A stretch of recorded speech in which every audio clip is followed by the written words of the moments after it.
Well, good evening, friends. Hello. This is our pre-full moon Taurus broadcast, approximately just about 24 hours before the actual Wesak full moon, which we consider in our field at least to be the spiritual high point of the year, the point of maximum inspiration, especially for those who are responsive to the spiritual energies. It's good to see so many of you here. And let's see, I trust, yes, you can see those that are present. And perhaps some others will be joining us. These pre-full moon webinars help us get warmed up for the actual moment. Well, there's so much to discuss, but even more important is the great gathering of energies we begin to feel at this Wesak time, the great silence which is synthesis under the influence of Shambhala. We begin to participate in this synthetic silence, even though in many ways Taurus is a sign deeply associated with sound. We see here before us the banner. Let's see here. Yeah. We see before us the banner for Taurus with the ruling planets and the spiritual mantra, I see, and when the eye is opened, all is illumined. There are so very many eyes. In this particular case, we're speaking of the eye within the center of the head, which gives us entree into the world of the soul. We're also speaking of the eye of the soul, and there are still higher eyes. The consciousness within the causal body is like an eye. The monad itself is like an aperture for vision through which we can see into the world's the highest aspects of the cosmic physical plane. Here before us we have a Jofra illustration. It emphasizes mostly the qualities of Venus and not of Vulcan. Mars, the planet Mars, is in detriment in the sign Taurus, and Mars seems to be reluctantly resting from his battles, and the children under Venus are playing with his helmet, it seems. Meanwhile, the lady with the light, indicating the great illumination which can be achieved in Taurus, the sign of the Buddha, is atop this beast, the bull with the golden horns, and the bull has been purified of all the lower instinctual tendencies. So it is a great powerhouse of energy meant to propel the energies upward and see to the opening of the third eye through the stimulation of the pineal gland. Only the purified bull can provide the necessary energies for this illuminative opening.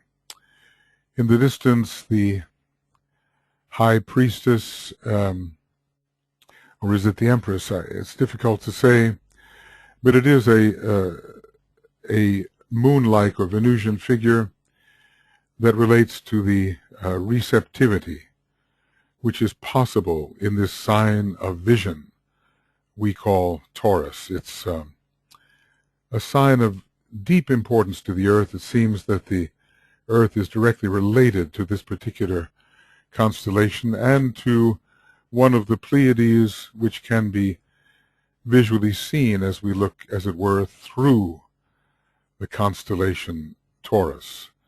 As there is, perhaps, at least in occultism, a revolution of the zodiacal wheel around the Pleiades. This has yet to be substantiated, though it is claimed in occultism. Our view of the Pleiades through Taurus may be a temporary matter. There is also the revolution of our 7 solar systems, we are told, the 7 solar systems of which our sun is one, around the Pleiades. Time will tell whether this is a symbolic statement or whether it is factual in nature, but we can see in that case that we might be viewing the Pleiades through different constellations depending on that rotation.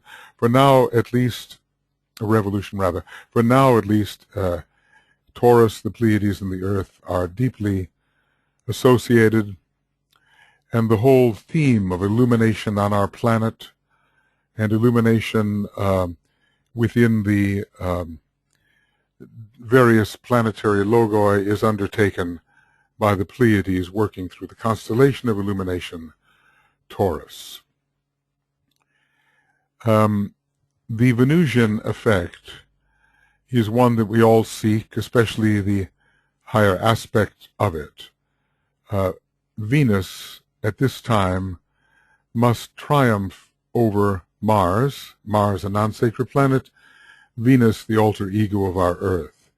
An illuminated humanity is what we need, and one which also has access to the spiritual will represented here by Vulcan, both in the esoteric rulership and also in the hierarchical rulership, therefore related to the lives of initiates. We will take a look at 2 images provided by Francis Donald.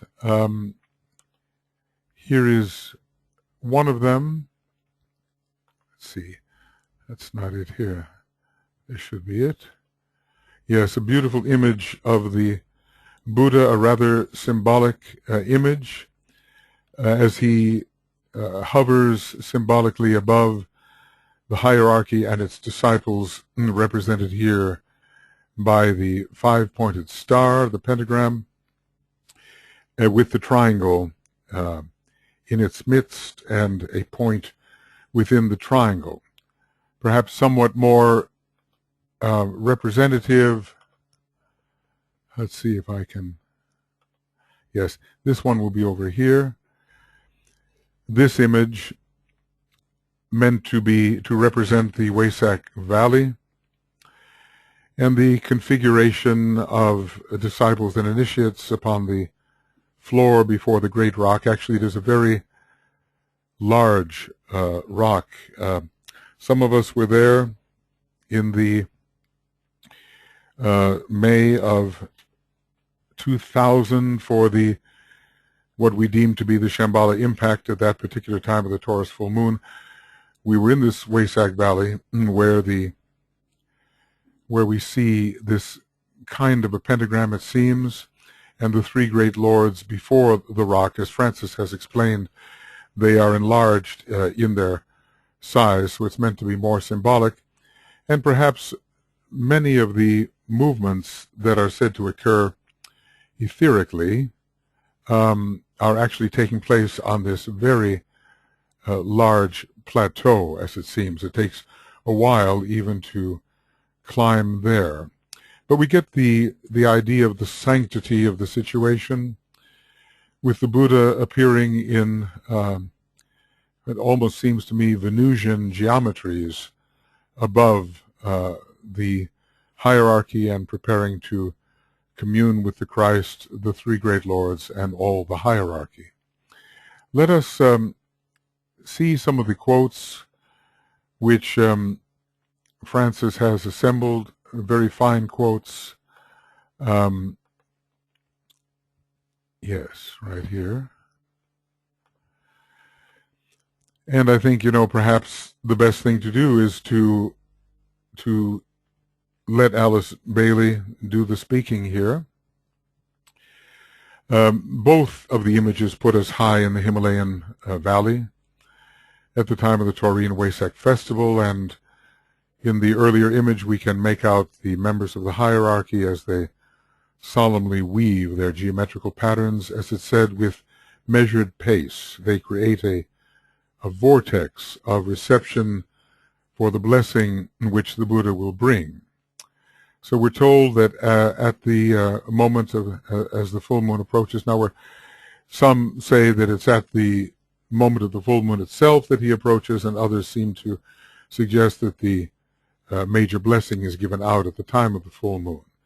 This has yet to be confirmed, but at the very least, he is visible to those who can see at the moment of the full moon. He appears at the upper end of the valley through an opening between Mount Kailash and some mountains on the other side, and his image comes forth. He is actually putting in an appearance, we are told, at great sacrifice to himself. He appears for 8 minutes. It's a number uniquely associated with Mercury and with the Buddha. It is an important number and also a number connected with the Christ consciousness. It's interesting how both of those numbers are so closely related to both of the great lords who are participating in this unique event of blessing. So we'll read a little bit, because I think in the words of DK and AAB, we find the best representation. So during the Wesak Festival, kept so universally in India to this day, the hierarchy forms itself into a channel for transmission of power and blessing from the levels on which the Buddha may be found. Those levels are shambolic levels. They are at least the logoic plane where Shambhala is said to be located. There both the Christ and the Buddha find their focus, and there is where the council chamber of the Lord of the world may be found. Some have suggested that the Buddha even comes from the cosmic astral plane.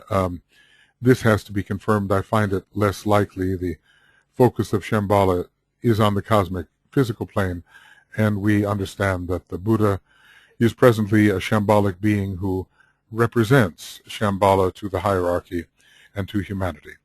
In any case, he acts as a focal point for that power of Shambhala, and passing it through his aura, pours it out over mankind by means of the channel provided by the assembled lords, masters, graded initiates, and disciples, all represented in Francis's image here, those who are robed in white. There are also masses of humanity on the floor of the valley, and they are not here depicted, but it is a time of pilgrimage for so very many. The channel is formed by the use of sound and rhythm simultaneously employed, therein the power of Taurus. By the chanting of a certain mantram, by means of the slow, measured movements that accompany that chanting, the funnel is formed that reaches towards the destined locality. The Buddha is invoked, in other words. The geometrical figures formed of the matter, in the matter of the plane higher than the physical, which are the result of the geometrical movement of the concourse gathered in that Himalayan center, form themselves into wonderful avenues of approach to the center of blessing for the inhabitants, Deva or otherwise. So the Deva kingdom is also the recipient of the blessings. For those who can clairvoyantly view the scene, says AAB, and presumably she could, as she was often, we are told, taken to the Wesak Valley at this time. For those who can clairvoyantly view the scene, the beauty of the geometrical forms is unbelievable, and that beauty is enhanced by the radiant auras of the great ones who gathered there. This is in Letters on Occult Meditation, and I Presumably here it is the Tibetan speaking. More on this at the time of the Wesak festival. I would call your attention to the fact that the annual return of the Buddha to bless his people everywhere and to convey the message of wisdom, light, and love to humanity, coming as he does from the very heart of deity, and that may be an occult hint, is the outer evidence and guarantee of inner divine guidance and revelation in this present world cycle of 25,000 years. This Wesak festival has been going on a long time, and there is a hint that the Buddha's return at some point will be discontinued.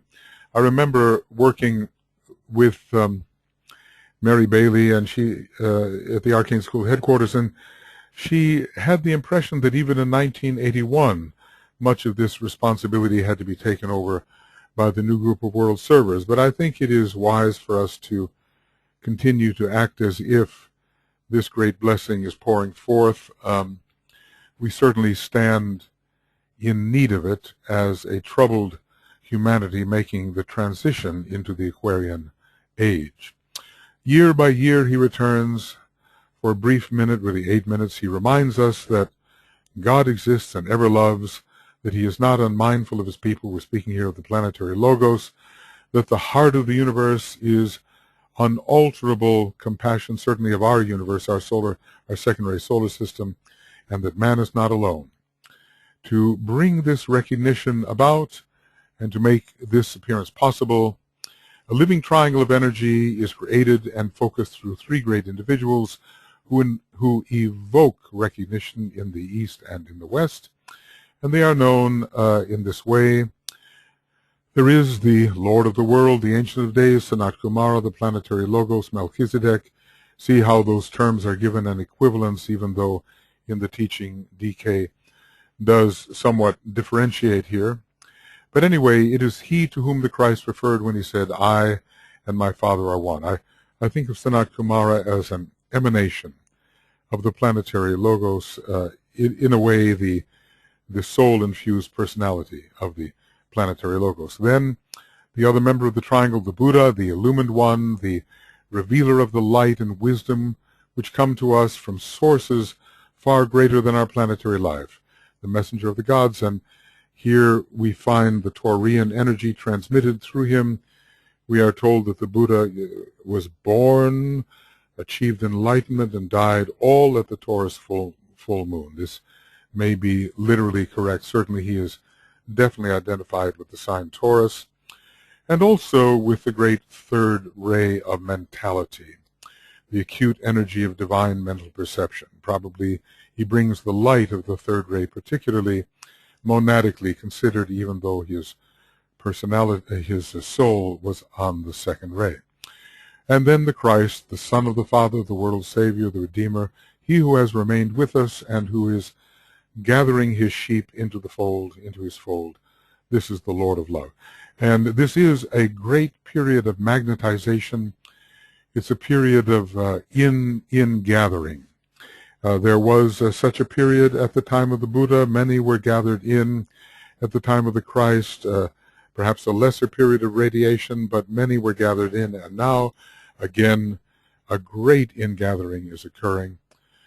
And may we all be part of that ingathering and help to orient others so they can be part of it as well.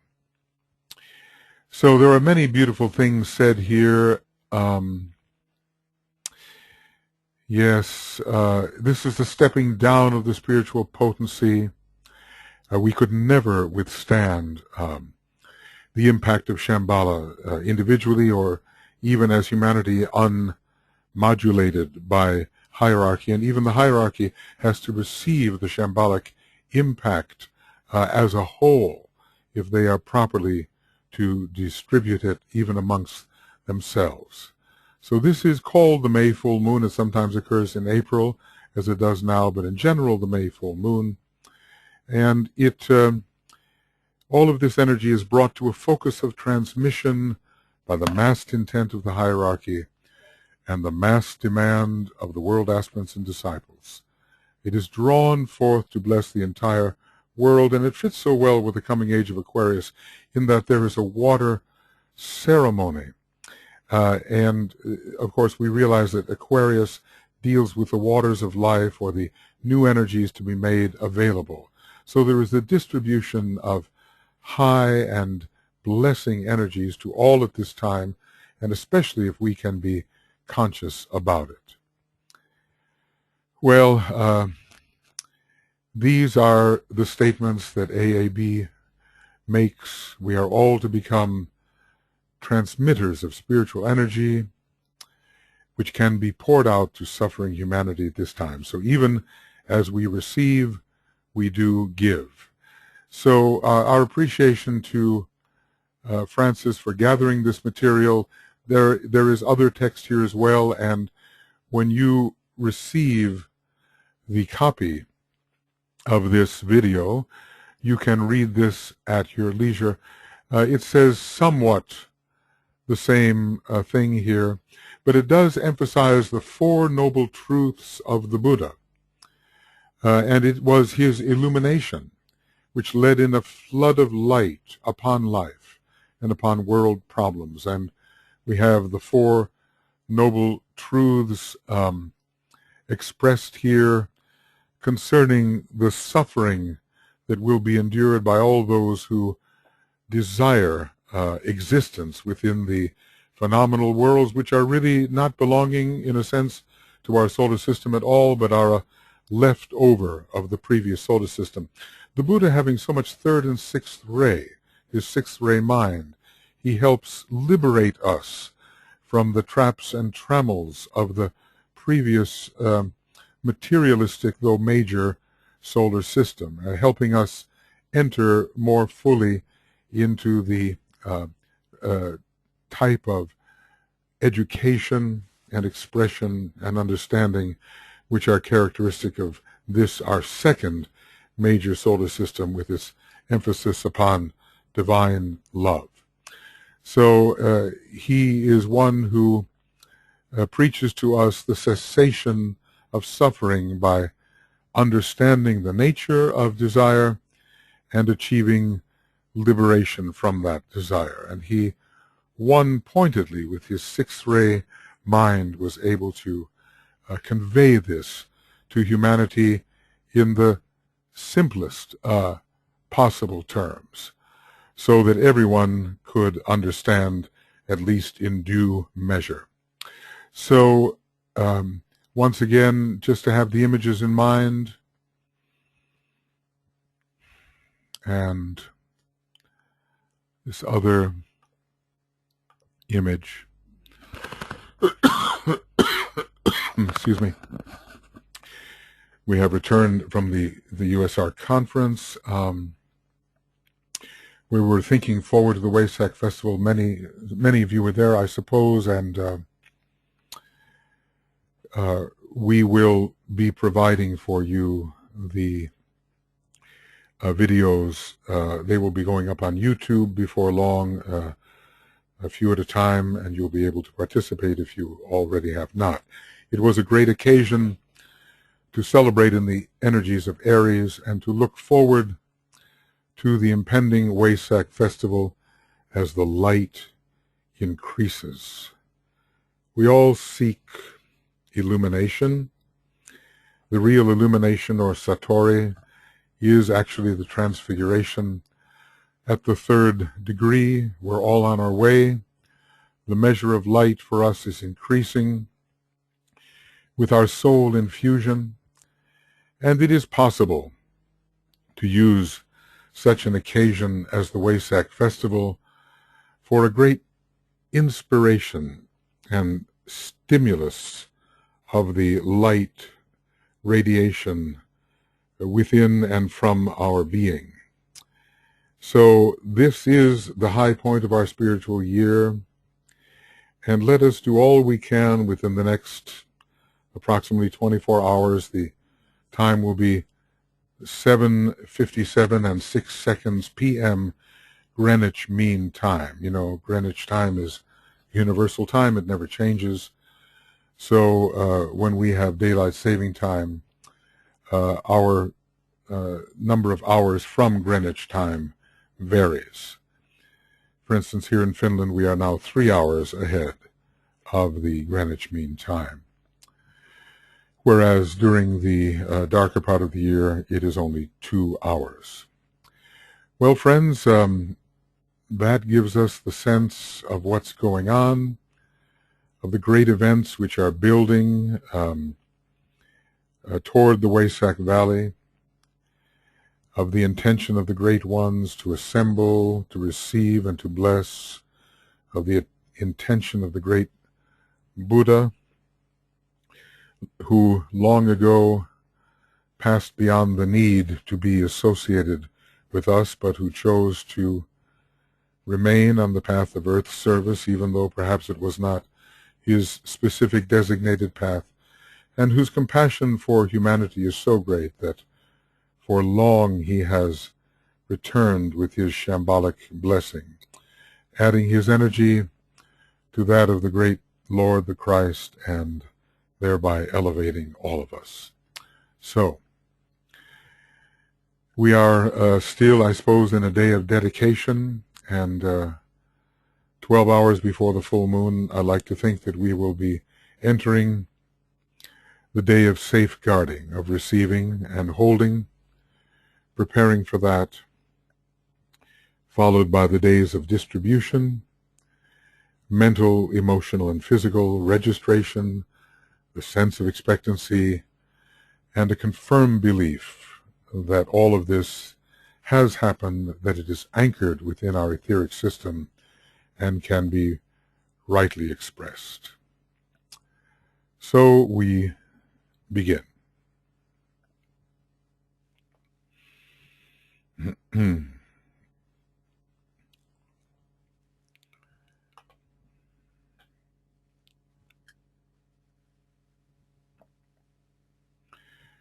We withdraw our consciousness from its perhaps habitual focus and bring the body and the emotional sentient states and the lower mind into a condition in which they become relatively passive, no longer the focus of our attention.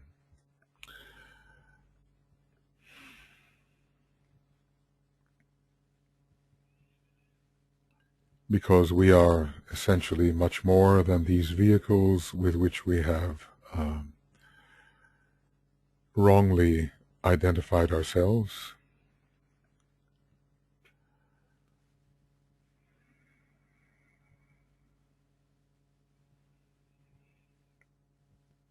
And we begin to recognize ourselves really as a unit of consciousness, what we call the soul in incarnation,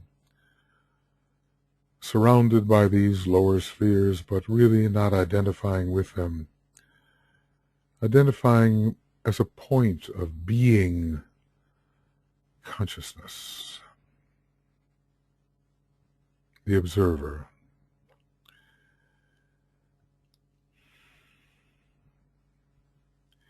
The observer eventually turns into the monad. In fact,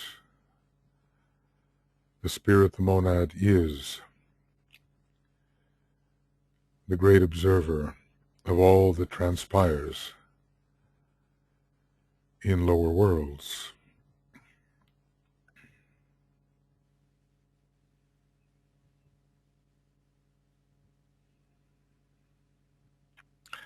And as our familiar worlds fade out, the world of the soul makes itself present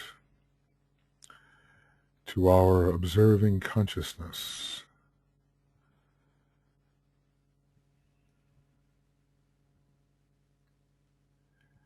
And we sense ourselves to be in a world of light, of magnetic spiritual love,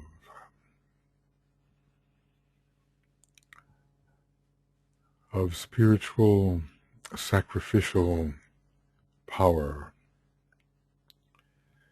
And no matter where we are in the world, in apparent time and space, we are all connected with each other in soul. And we begin to feel this, our connection as units of light, love, and power on the higher mental plane, forming a unity which is not conditioned by time and by space. And in this way we merge with the members of the new group of world servers, with all the men and women of goodwill. We can visualize this merging in the state of soul.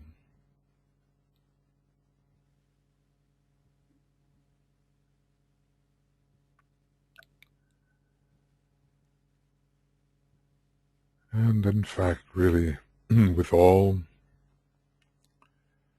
of humanity, both those who are still on the physical plane and others who are outside the body, and yet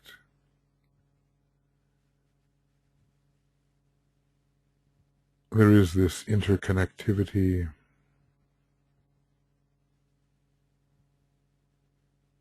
in this one being we call humanity.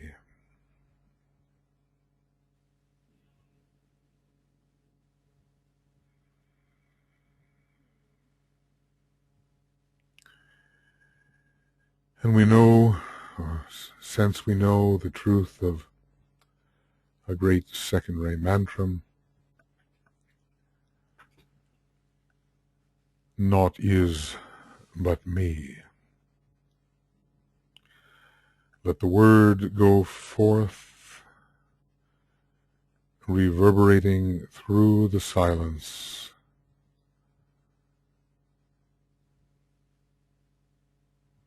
naught is but me.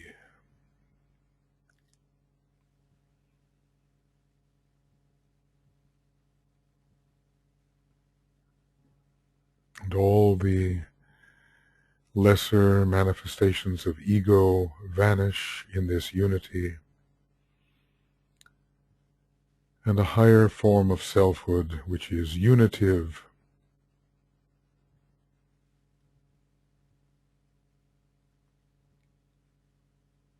is perceived.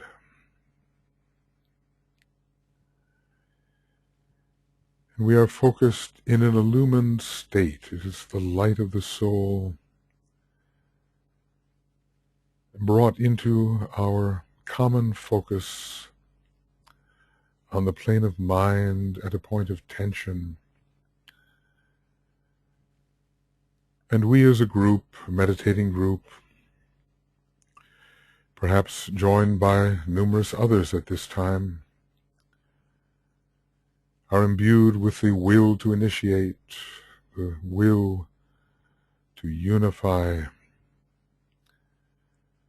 the will to evolve, the will to harmonize, the will to act,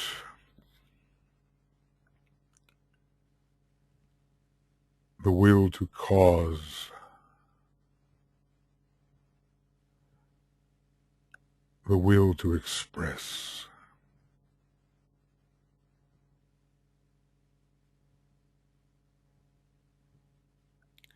These forms of will from the group soul energize that mental unit which we hold in common, Energy is drawn up from other aspects of the personality, also energizing this point of focus on the mental plane.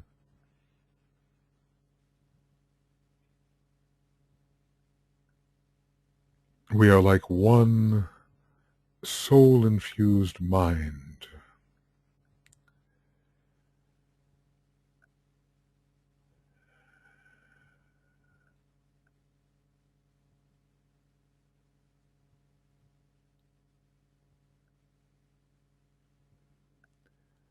And with our creative imagination, we will begin to envision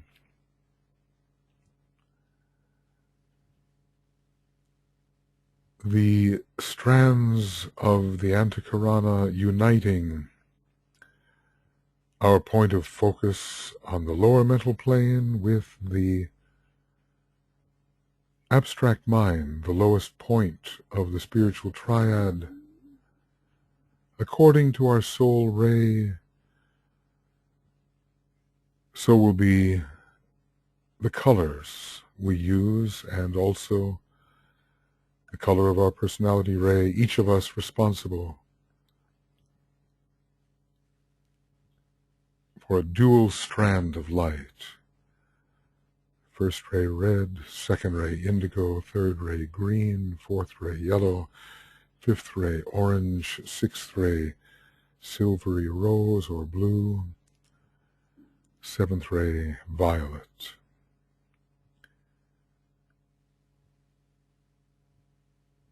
So via the imagination, each of us sees a dual stream or strand of color connecting with the abstract mind to help us embrace understanding of the planet, touching the world of immediate straight knowledge or intuition, where the divine patterns are seen suddenly, simultaneously, with inclusive reason, and still higher to the point of spiritual will, where the will of Shambhala and of our monad can be transferred into our understanding. Multiple rising strands of light, cone-like, if you will, all towards a central blue-white diamond we can symbolize as the spirit, the monad, resident within Shambhala.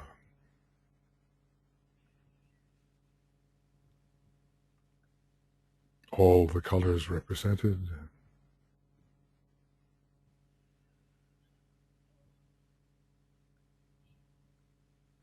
Or we can picture ourselves upon a sphere, all related geometrically, projecting our rainbow bridges towards the central diamond at the center of the sphere.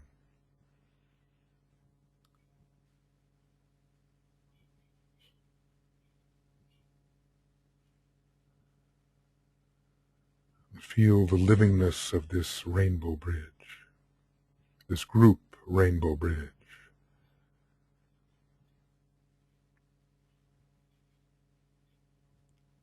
This is but the first phase of multiple rainbow bridges which lead beyond the Earth to Venus and other planets, to the Sun and beyond. Sevenfold, the ways of return.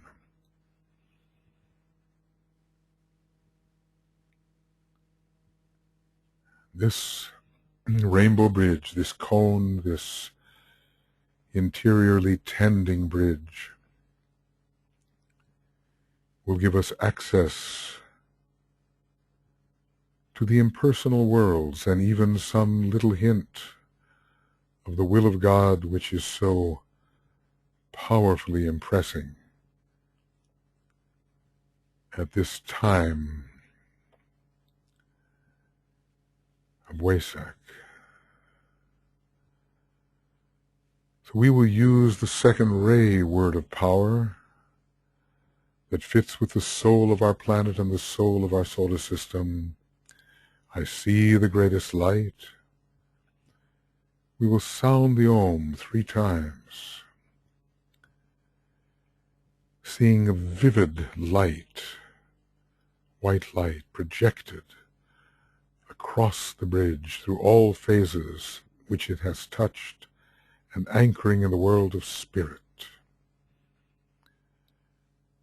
So we sound the Om as we think to ourselves with an affirmation of will. I see the greatest light.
It is a group approach via the group Antakarana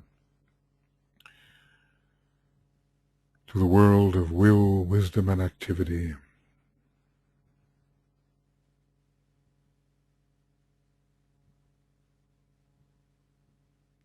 And in silence we appreciate the nature of this alignment.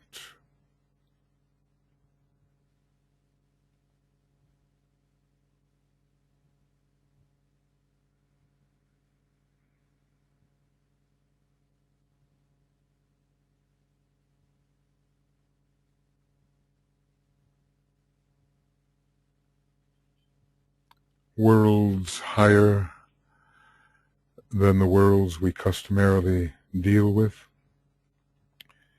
and yet not somewhere else, but always right here. The revelation is always present, but must be unveiled if this is to be realized.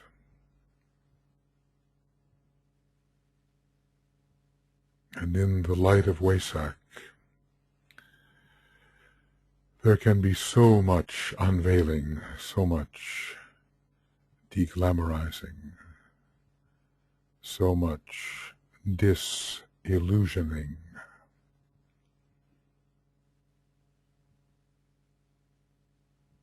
And in these worlds we find the masters of the wisdom. This is their focus.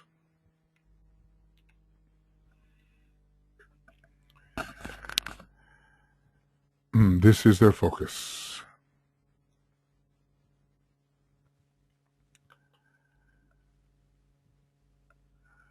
We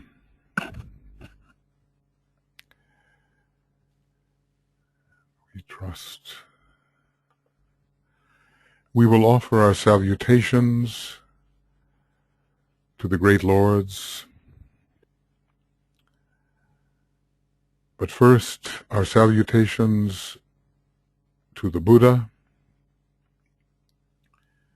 to the Lord of Light and Wisdom. As a group, and especially as a group, we offer these salutations.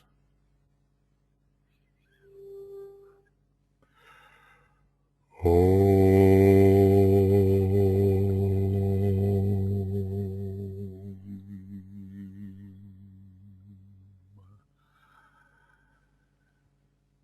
Salutations to the Buddha, the Lord of Light and Wisdom.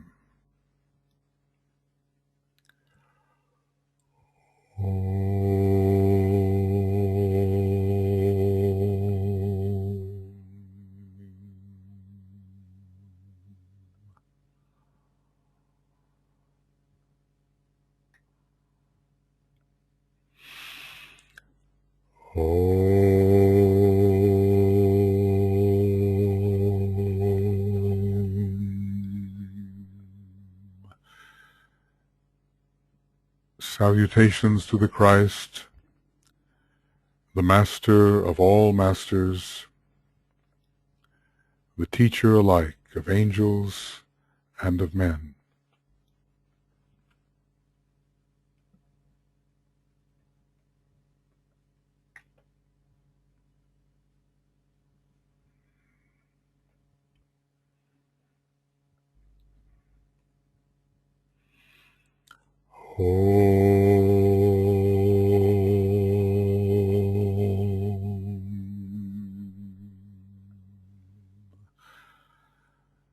Salutations to the triangle of masters with whom we work most closely.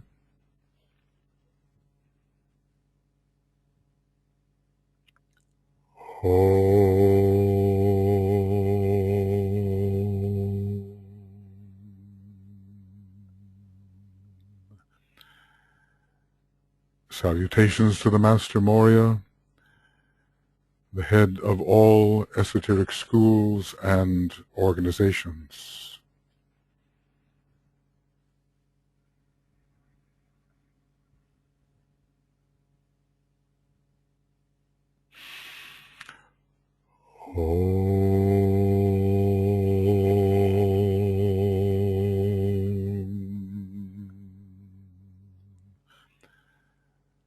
Salutations to the Master Kutumi, the coming Christ of the age of Capricorn, the one whose ashram most focally prepares for the reappearance of the Christ, the Lord Maitreya.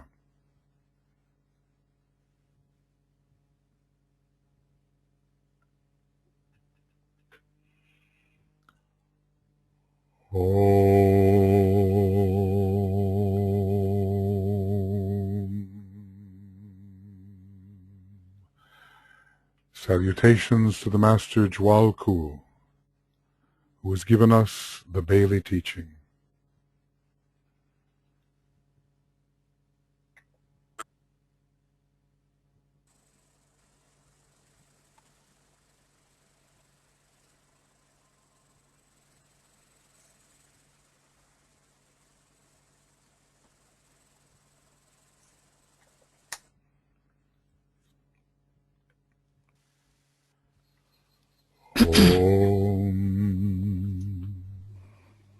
Salutations to your own Master as you conceive him to be.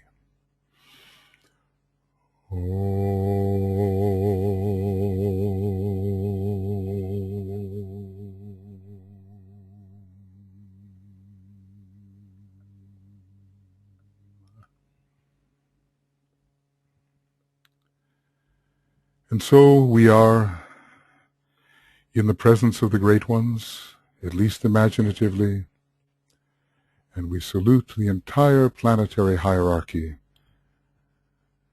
with a final Om.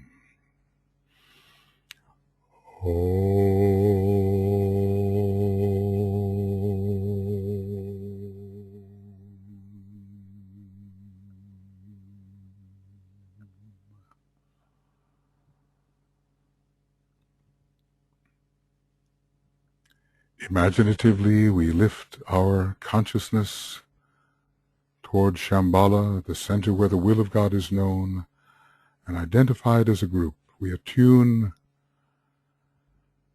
to the presence of that great center and to the great Lord, the Lord of the world at the heart of Shambhala.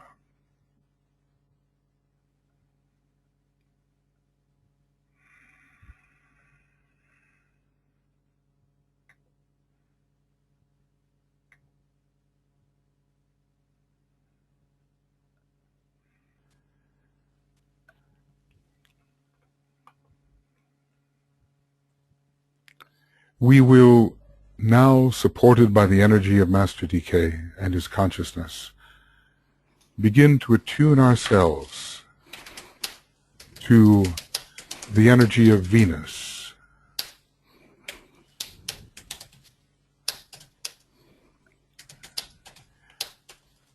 The energy of Venus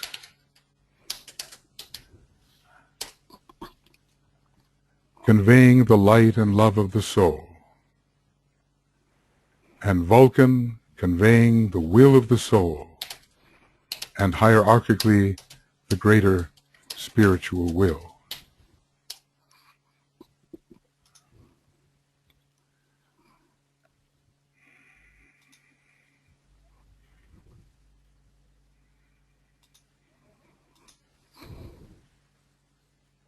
Let us visualize these bodies.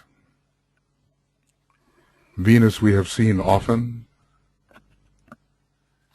and Vulcan perhaps never at all, but we can visualize it as close to the sun.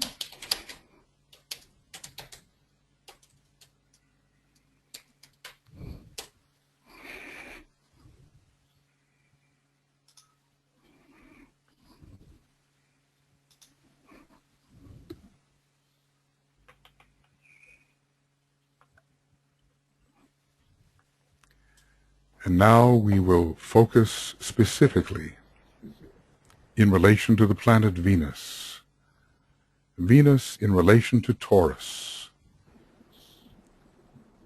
Venus conveying the beauteous light of the soul, the light of the solar angel, illuminating the consciousness with love, wisdom, and stimulating higher manas, so that it may be sensitive to buddhi.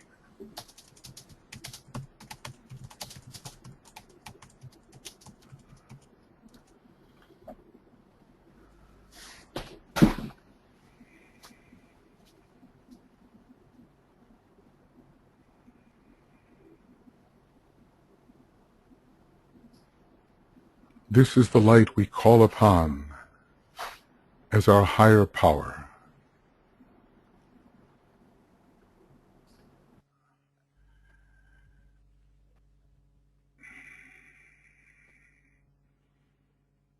This is the light of such great importance for the illumination of the human mind so that it becomes more godlike. The humanity on Venus is already far in advance of that upon the earth.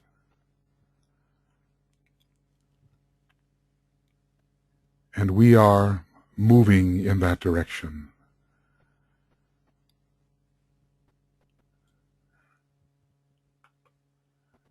We so need the energy of Venus. We so need the energy of the solar angel, and Earth needs the energy of its alter ego. It is the higher vibration of this planet above all which must suffuse every disciple, every aspirant, every initiate, rising ever higher into the causal nature, until the work of Venus is done and we graduate at the 4th degree. And then it is only done in a certain measure, but it has lifted us to the status, to the feet of the solar angel.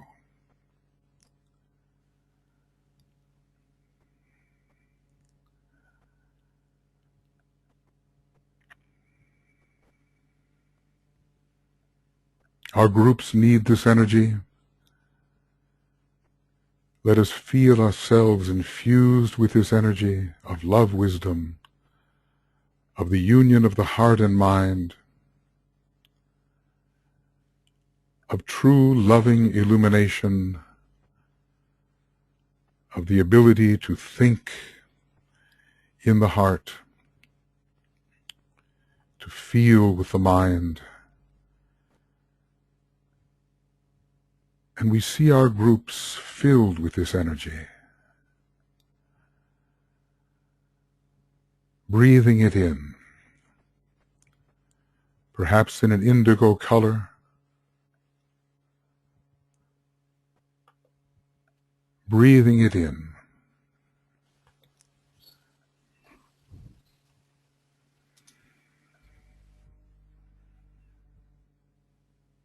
We will sound the Om together on the note A.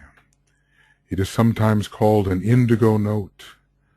It is the note with which we will feel the power of Venus entering us, bringing the illumination of the group solar angel to the group mind,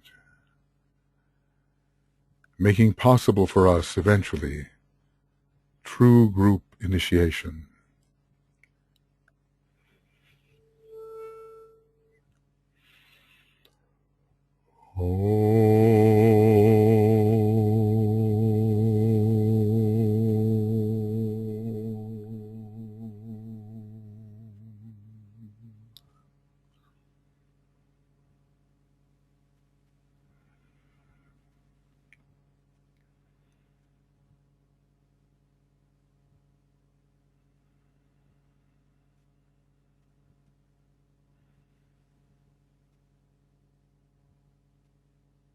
The fusion of the higher mind and the lower mind,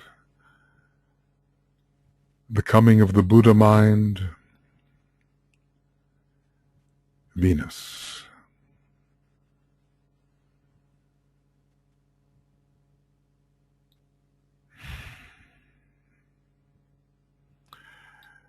Then from this planet of love wisdom, we go forward to a planet of will, and yet strangely a planet which is connected with the heart of the sun.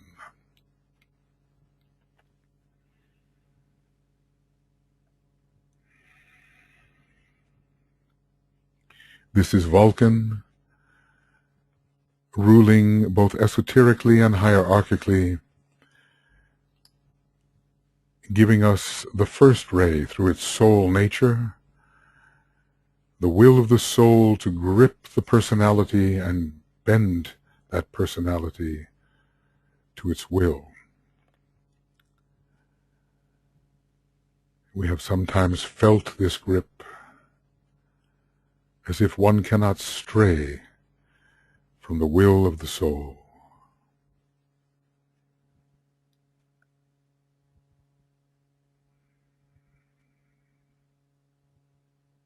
We will need this fortitude in the coming years,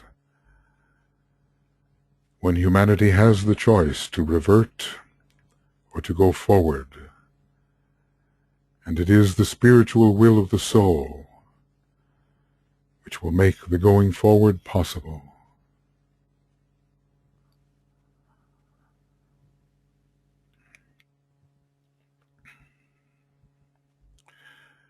But even higher comes the will of the spiritual triad, the true spiritual will, also represented by Vulcan, which helps us persist in the quest for the greatest light, despite all obstacles to enlightenment.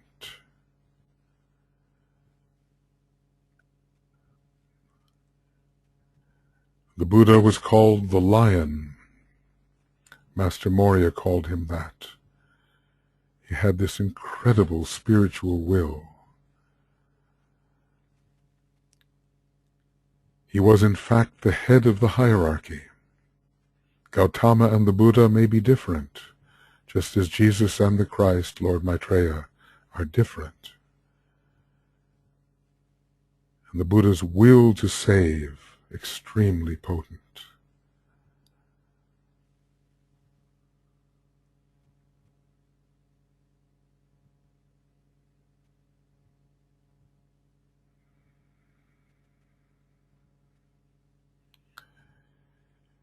And we in our spiritual groups are in need of this adamantine spiritual will.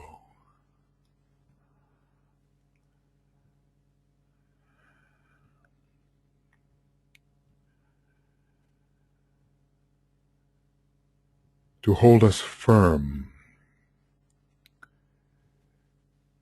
under the influence of the will of God.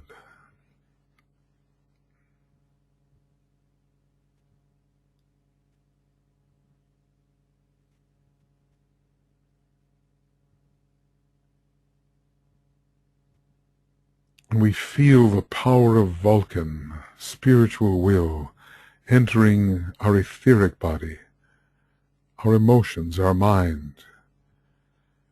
Fortified we are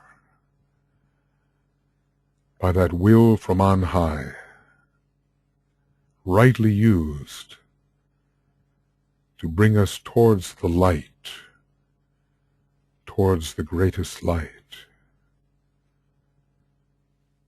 We feel our groups infused with this, more illumined, more willful in the right way, more persistent.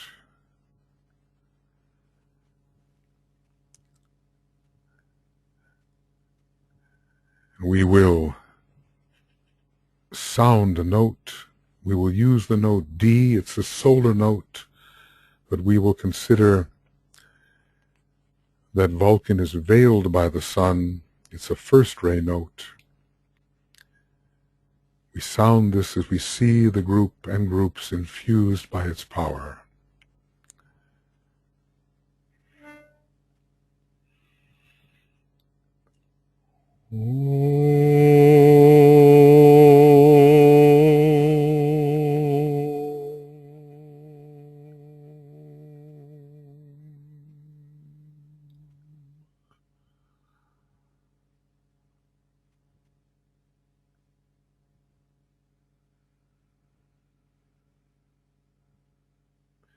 The will to light.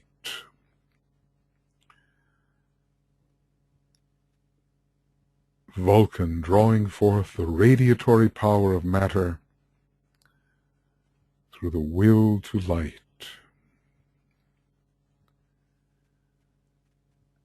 The spiritual will towards full illumination. So in Taurus then, the union of mind, of heart, and of will.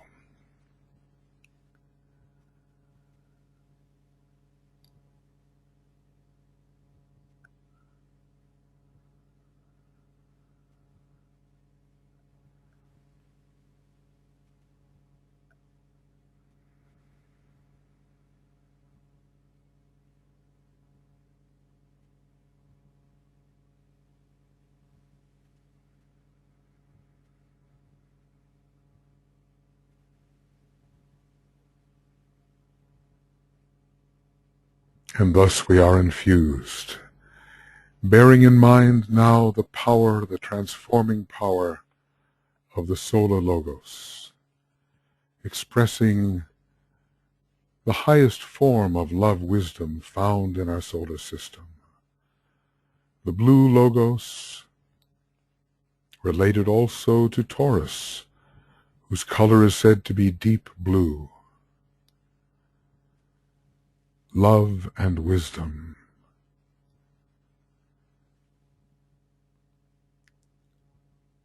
Touching every unit of life. Every unit of life in our system. Solarizing us. Its power is pouring through Venus and through Vulcan, and reaching on and upward toward the constellation of Taurus itself, around which our solar system and its 6 major brothers are said to revolve.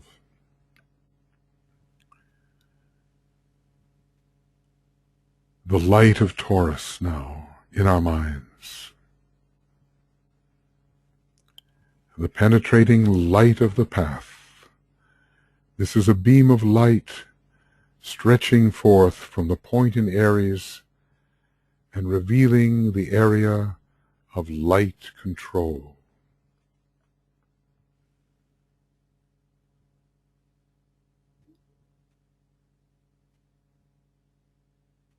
Illuminating the path, light control.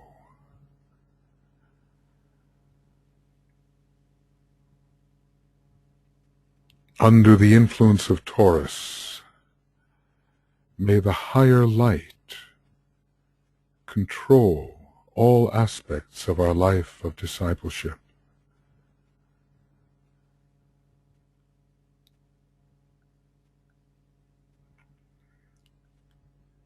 The highest form of aspirational idealism is found in Taurus.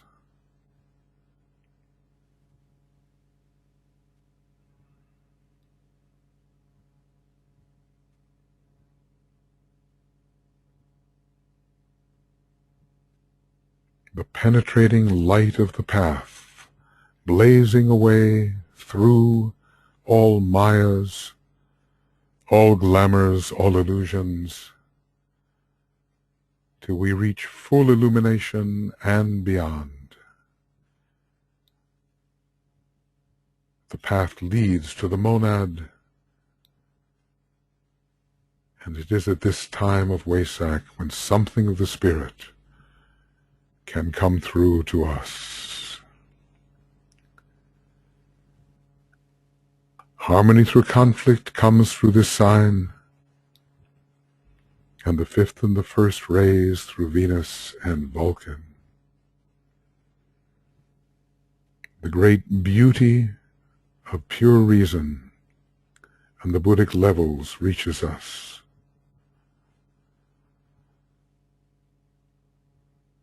Reconciling form and archetype, harmonizing them.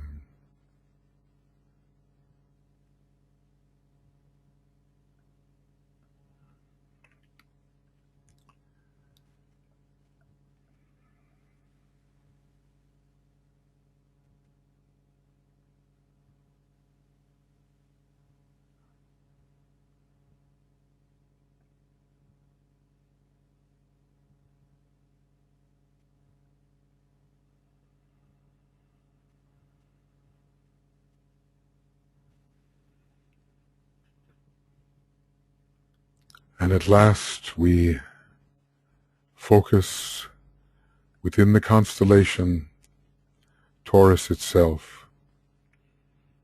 This mother of illumination, we focus. And together we ponder the phrase, I see. And when the eye is opened, all is illumined. I see. And when the eye is opened, all is illumined.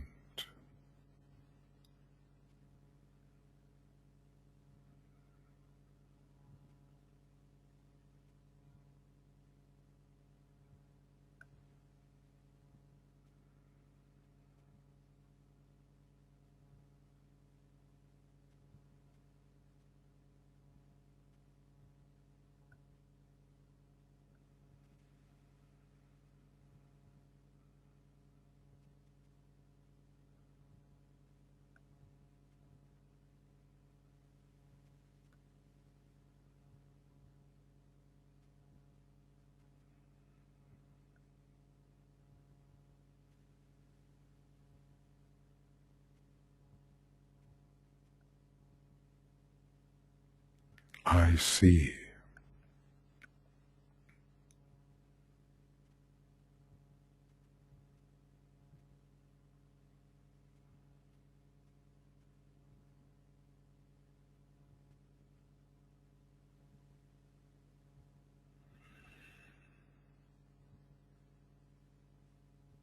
What do I see?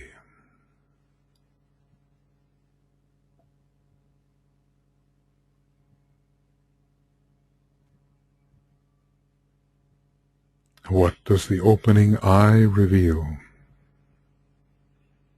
The eye which opens between the first and the third initiation, slowly, what is revealed?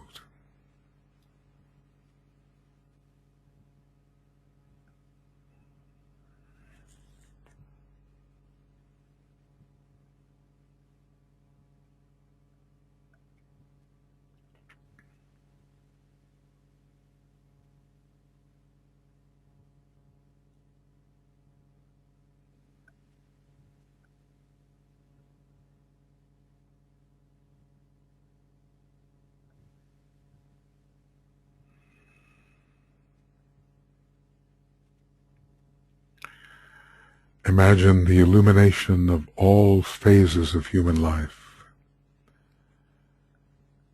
and of the vehicles we use, their light content growing immensely,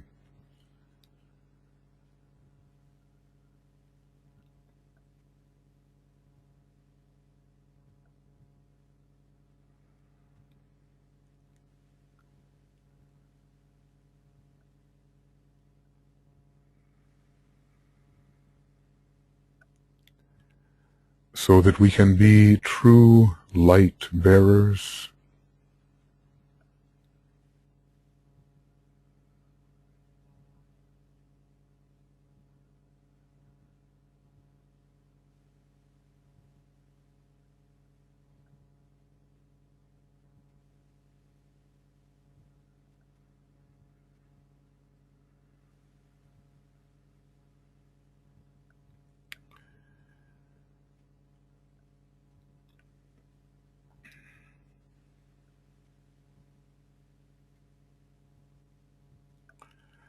I see,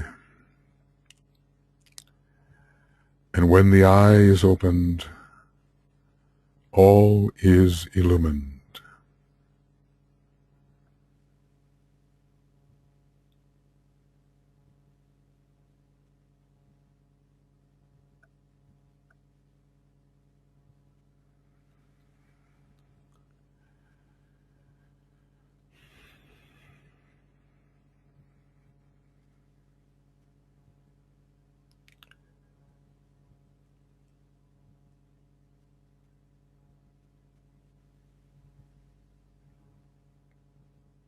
Seeing the world of unity,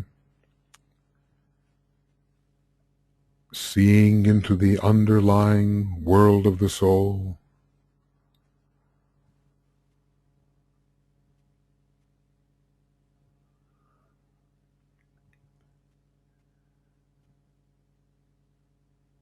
seeing in the light of soul consciousness,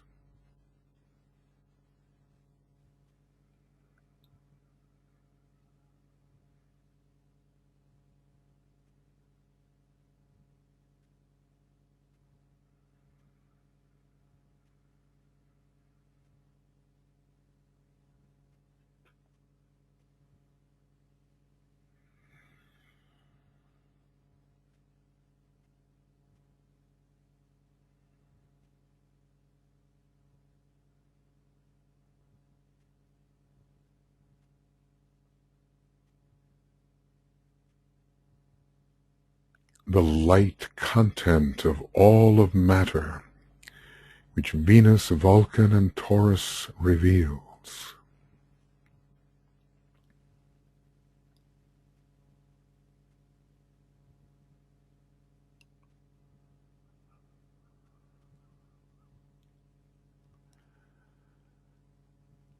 A world shining with the beauty of spiritual light.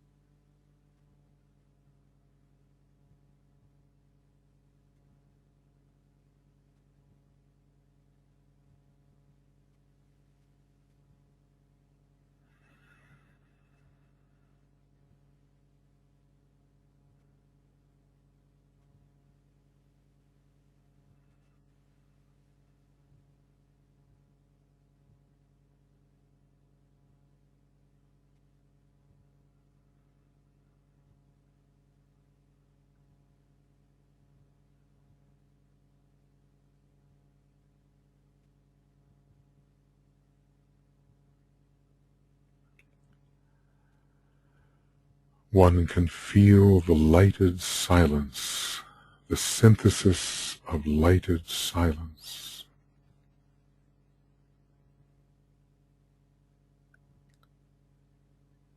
The great white light which synthesizes all colors in the silence which reveals the One.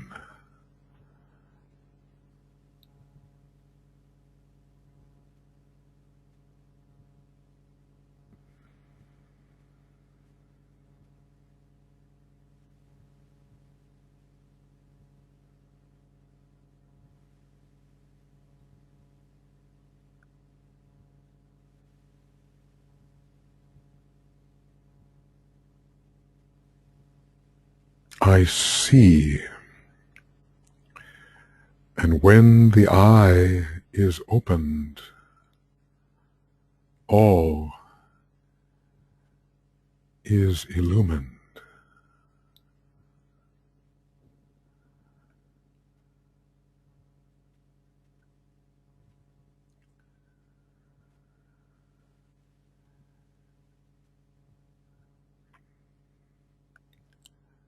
Matter is light, condensed light, and this we begin to appreciate and to see.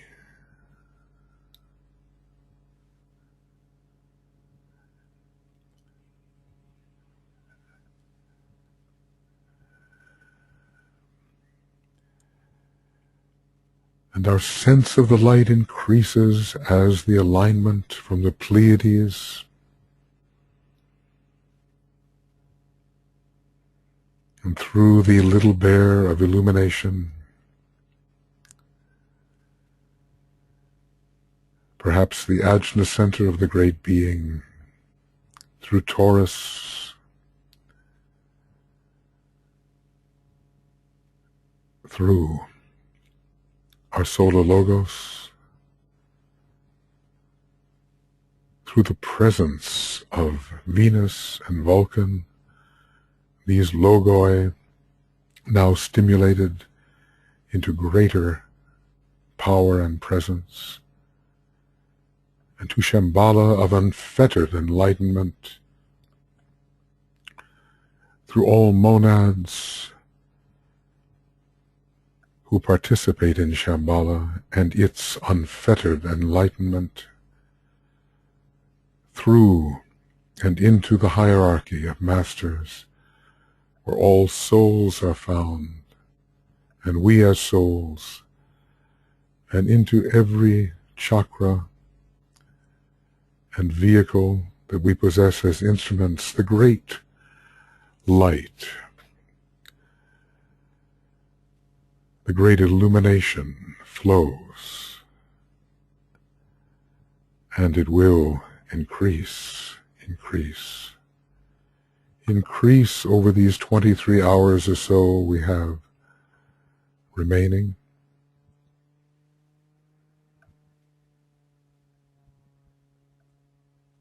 We carry the light.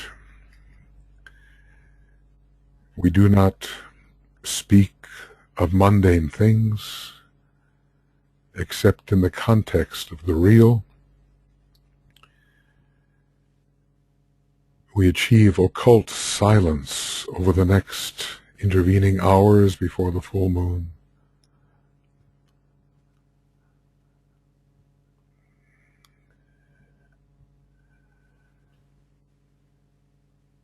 We carry the light.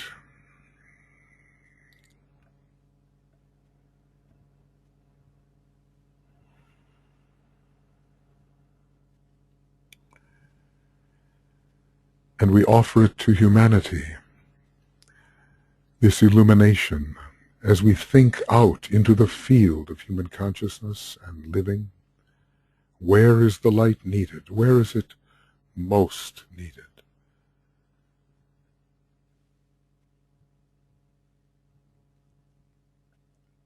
With what mantram would we carry the light to that most needed area?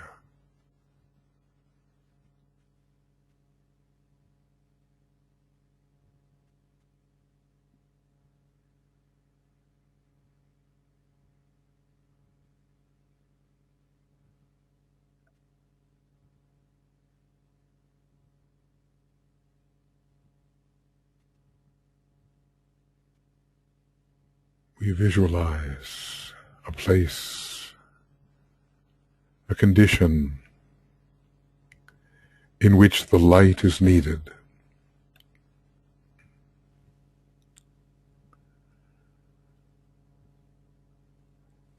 And through the mantram of Taurus, or through whatever mantram we seek to use, we deliver the light through our imagination and see the process ameliorating, and then spread that light to all of humanity. We do this 3 times on the Om.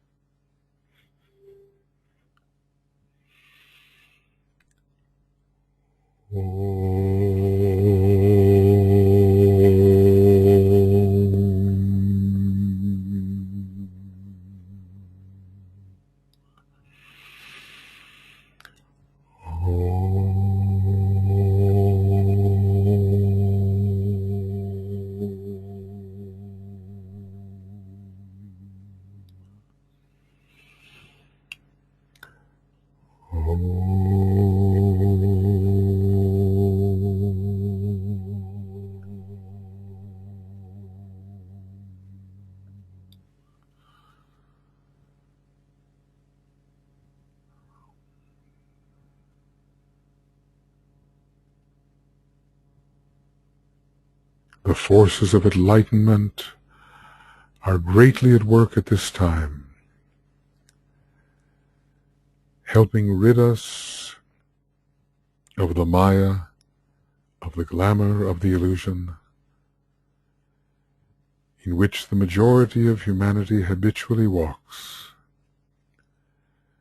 Let us be very consecrated during these intervening hours and on the days of distribution, to multiply the effect of the light. Multiply the effect of the light, so that Taurus, the great mother of illumination, may have its maximum effect upon our planet, and so the Buddha's great blessing may come to all who may receive, and improve the radiation of their lives, the light within their lives, divine understanding, a general enlightenment all around.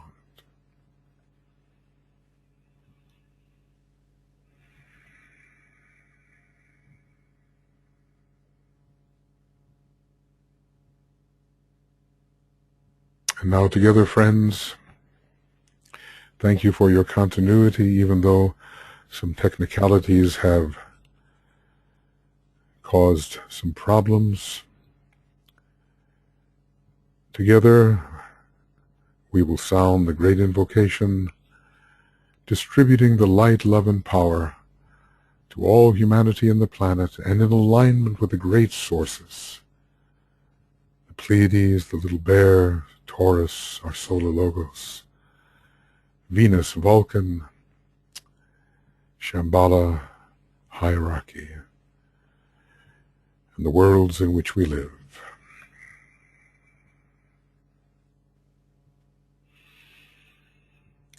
From the point of light within the mind of God, let light stream forth into the minds of men. Let light descend on earth.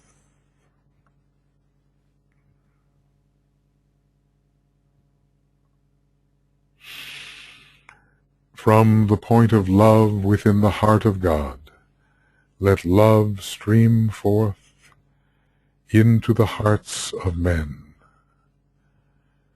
May Christ return to earth.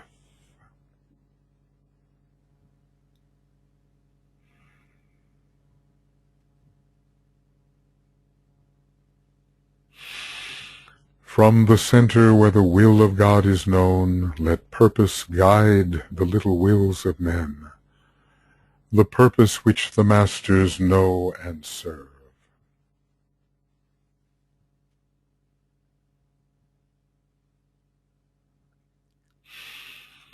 From the center which we call the race of men, let the plan of love and light work out, and may it seal the door where evil dwells.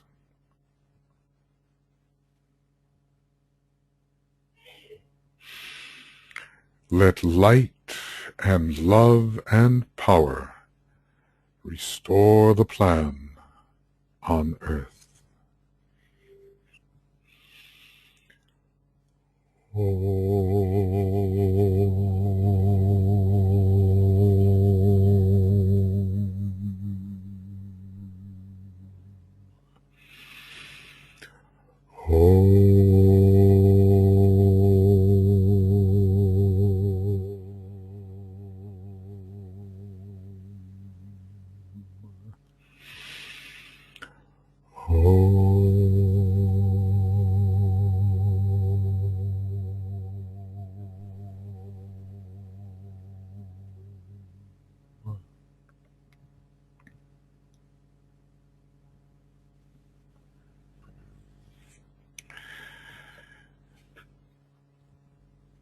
Thank you, everyone.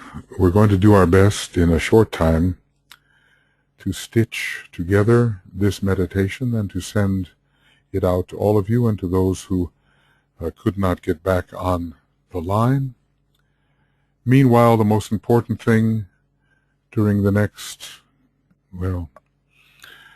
22 and a half hours approximately, hold your point of tension. Remain open to the light. See as much as possible with the single eye, the unitive eye. See in the wholeness, see the whole illumined. Increase the point of tension and be ready for the Wesak meditation wherever you may be doing it, in your groups alone or perhaps with us as well. We'll have a broadcast coming for which you should have received some information. I thank you for attending and wish you a very beautiful, potent, significant Wesak experience filled with deep understanding.